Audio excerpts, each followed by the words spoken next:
Coming up on Mountain News at 6, one person is dead after a shooting in Middlesboro. We'll have an update from officials on the investigation. Plus, crews in Floyd County are working to restore water in homes, why officials say the problem has not been completely solved. Enjoying sunshine today and comfortable temperatures as well. Tomorrow looks pretty nice, but rain on the way for Sunday. We'll detail that coming up in the forecast. Dedicated to Eastern and Southern Kentucky, this is WYMT Mountain News at 6. One man is facing a manslaughter charge after a deadly shooting in Middlesboro. WYMT's RJ Johnson shares how neighbors are reacting to the violence.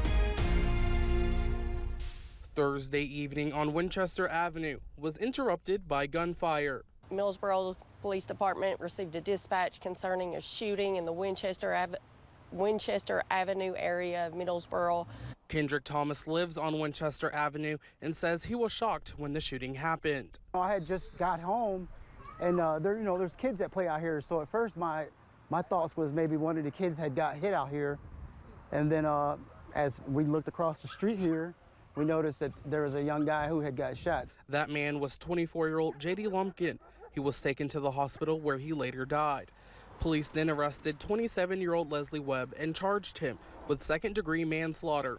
Thomas says he has not heard of anything like this happening in the area. I'm still new to the area myself, so I don't really know too much about the crime around here, but as far as I've been coming to this town in and out over years, and I haven't really heard too much anything like that. He says he is going to keep an extra eye out on the kids while they are playing outside. Whatever's going on with people, I don't know. It's just shocking to know something like that can happen across the street from where you live at with kids and stuff. Bell County Commonwealth's Attorney Lisa Fugit says officers are continuing to investigate for any details or motives in the case.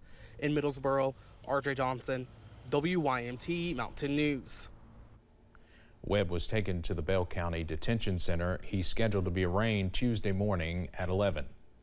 Police are investigating a crash in Pulaski County. Police were dispatched after an SUV was driven into and trapped under a concrete truck on Highway 192.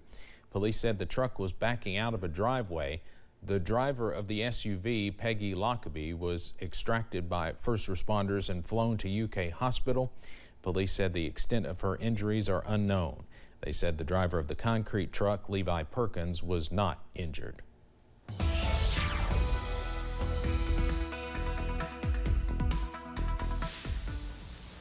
Such an enjoyable day with lots of sunshine and comfortable temperatures as you look out over Buffalo Mountain here. Just a few fair weather clouds in the region. Enjoying that sun, or at least I hope you've had the opportunity to get outside and enjoy the day.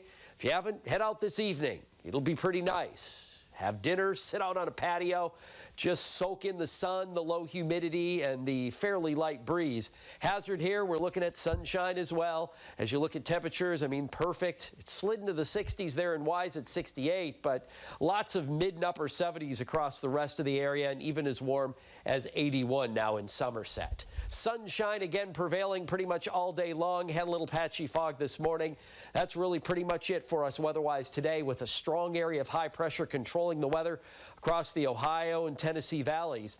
There is some rain back to our west. It's way back there in the Central Plains, so it's going to take it a while to get here. I'll show you when that will happen later on the weekend coming up. Through the night tonight, Steve, we fall out of the 70s into the 60s, 50s around tomorrow morning with patchy fog.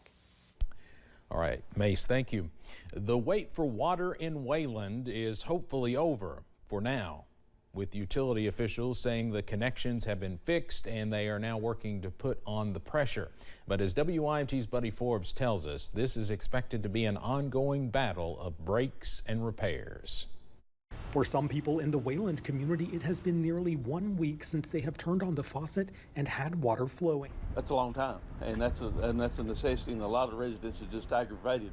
But in the same time, Southern Water, they're not fully to blame. The issue came when a burst of water pushed through a new connecting line, sending too much pressure through the city's system. I mean, I can understand their anger, or however you want to put it, because it is hard to deal with no water. That is a major necessity that you have to have. And with crews working around the clock, Southern Water and Sewer District Manager Randy Conley says they have managed to patch and push water through the pipes and back to the people. They have experienced several outages. You know, sometimes we get them back quick. This is the longest one. But, and as we move ahead, we're going to experience more. There's no way around it. But with ongoing concerns about pressure, especially in areas like Mill Creek Road, officials say it will be a waiting game to see how things will hold up as the temporary lines, old systems, and outdated maps cause more work for the crews. We're going to replace as we can and try to do the best we can with what money. We do not have the money to completely relay it until we get a grant or something. Community members and business owners say they need a little reassurance. When you don't have water, you can't operate. You have to close the restrooms. That business over there, no deli. But Conley says they can only take the hits as they come and try to keep the water flowing with little funding. So there is no way to know when the issues will be fully resolved. You know, then I feel that I've lied to them. And then I don't want to feel like they think that this guy's just going to tell me whatever to get me out of their way or what, because I know how I would feel. So those in the community are hoping to see the state step in and help them mend the mess. It'll take a long time, and it's going to take some money, but it's got to be done. To get the water working in Wayland. In Floyd County, Buddy Forbes, WYMT Mountain News. Conley says the district is actively working to get more grant funding, hoping to be able to finance more permanent repairs over time. He asked the community to be patient, saying he understands that is not easy. A Tennessee man is accused of damaging property in Mingo County, West Virginia. John Leffler of Fall Branch, Tennessee, was arrested on Thursday. He's charged with leaving the scene in a vehicle, property damage, and having no insurance. Leffler was taken to the Southwestern Regional Jail.